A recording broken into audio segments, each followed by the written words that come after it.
With U.S. President-elect Joe Biden's inauguration set for next week, as President Trump is impeached for a second time, politics are dominating a lot of our conversations these days. But these discussions can become divisive and turn into a war of opinions. Etiquette expert Sharon Schweitzer joins us this morning with some advice on keeping things polite and respectful. Good morning, Sharon. Thanks for joining us.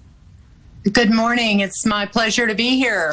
So we all have people that are in our lives, whether they're colleagues or friends, that things will get heated if we have these conversations. How can we engage in polite and respectful conversation? There are a couple of options available. We have to remember that in the U.S., we tend to be culturally conditioned to avoid discussing politics. That is slowly evolving and changing with the generational shifts. So we're seeing some folks in the younger generation who want to talk about politics. So we see people who want to talk about and engage in these discussions, and we need to be ready and prepared for that. So you have options available. Some people will ask a direct question. Some people will ask a more indirect question, and you need to be prepared to either engage in that or say, no, thank you, and here's why. Now, if your boss asks you or your supervisor, you have to kind of do a ballet dance as to whether or not you're going to engage in the discussion.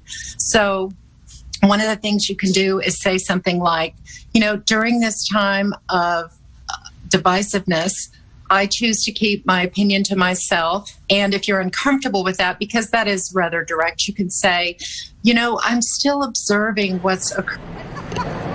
And I really, at this point in time, am not sharing my opinion because I'm still observing what's happening. Mm-hmm. What are your...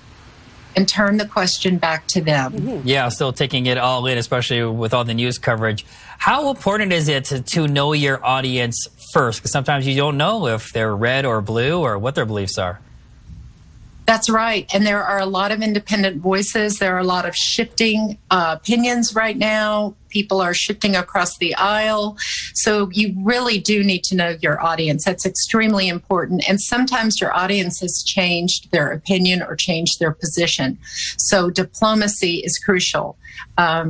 You really want to kind of test your audience, and sometimes you don't know. I have had a number of folks who have said to me, I get asked the question out of the blue. I have no idea what my boss or what my colleagues' positions are. We've never talked politics.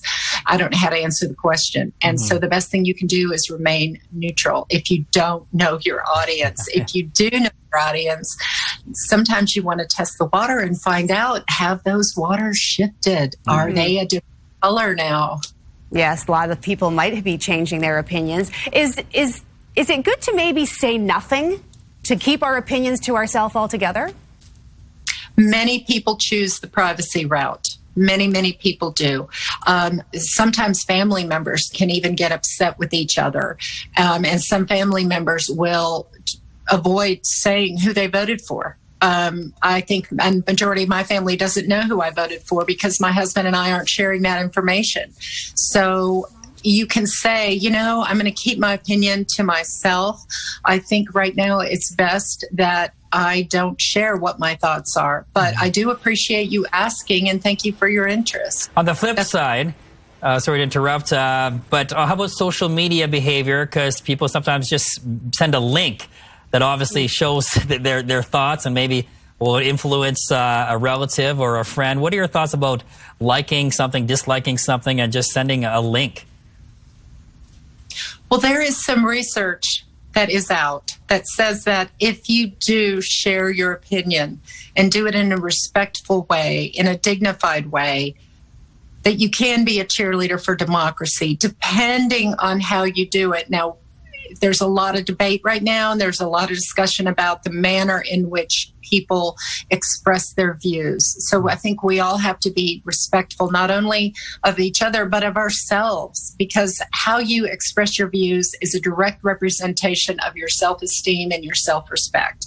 And so if you want to share your views and share your thoughts, remember the reflection of how you view yourself. It's influence other people. That's a great way to look at it. Sharon Schweitzer, etiquette expert, thank you so much for joining us this morning and telling us how we can make that very delicate walk. Thanks, Sharon.